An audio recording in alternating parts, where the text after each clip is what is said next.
দুর্গাপুজো বললেই যার নাম একেবারে সমার্থক হিসেবে উচ্চারিত হয় এই মুহূর্তে, বিশেষ করে কলকাতার থিম দুর্গাপুজো, তিনি ভবতোষ সুতার।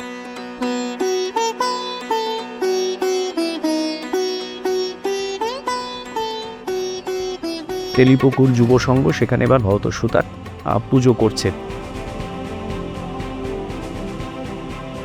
প্রায় 2008 সাল থেকে এদের একটা ইচ্ছা ছিল এই ক্লাবের যে আমার সঙ্গে কাজ করবে। 2008 আর এটা 2026। সে আমার কাছে মানে তেলিপুকুরও যা টালাও তাই। অনেক শিল্পীর কাছে এরকম তারা অভিযোগ করেছেন যে তাদের ওপরে যারা ছিলেন রাজনৈতিক দাদারা, তারা সারাক্ষণ এত নিয়ন্ত্রণ করতেন যে তারা তাদের মনের মতন কাজও করতে পারেননি আর কি। তৃণমূল জামানায় ডেফিনেটলি একটা দিক তো তারা এটাকে শুধু এনক্যাশ করেছে, কথাটা বললে ভুল হবে। সরাসরি পুজো একটা এজেন্ডার মধ্যে ছিল, কিন্তু এমন নয় যে দুর্গাপুজো এই সময় তৈরি হয়েছে। শুধুমাত্র ধর্মীয় আচারের মধ্যে সীমাবদ্ধ না থেকে শিল্পের বিভিন্ন ধারায় বিভিন্ন ধরনের মানুষের অংশগ্রহণের মধ্য দিয়ে সেটা কিন্তু আজকে এইরকম একটা আন্তর্জাতিক জায়গায় চলে গেছে।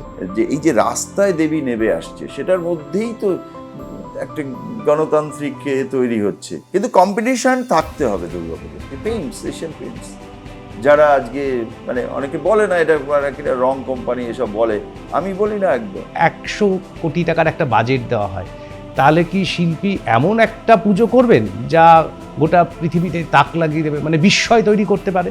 যেহেতু দেখো পশ্চিমবাংলায় শিল্প কিন্তু নেই, এটা আমি বলার কিছু নেই, ঠিক আছে, এটাই বাস্তব। মাস আর্ট বিগত কয়েক বছর ধরে পৃথিবীর বিভিন্ন জায়গার মানুষদেরকে কলকাতায় নিয়ে এসে তারা পুজো দেখানোর একটা ব্যবস্থা করেছিল, যাকে প্রিভিউ শো বলা হয়। খুব ভালো, খুবই গুরুত্বপূর্ণ। সত্যি অরূপদা সম্পর্কে অনেকেই প্রশ্ন করেন যে তিনি খুব মানে শিল্পীদের ওপর একটা কর্তৃত্ব করতে চান, তো এই অভিজ্ঞতা কি তোমার হয়েছে? আজকে এরা সরকারে নেই বলে বসে আচ্ছা করে তাদের ছিলব, এই ধরনের শিল্পী আমি নই।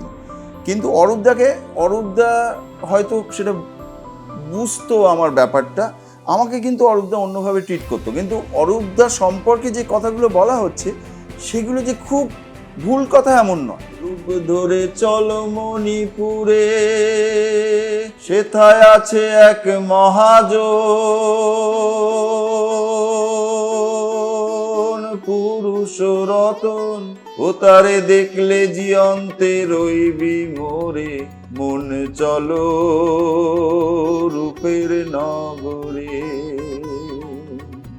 মন চলো রূপের নগরে। শুনবো তোমায় 10ই জুলাই শুক্রবার রাত 9টায় আর প্লাস ডিজিটালে।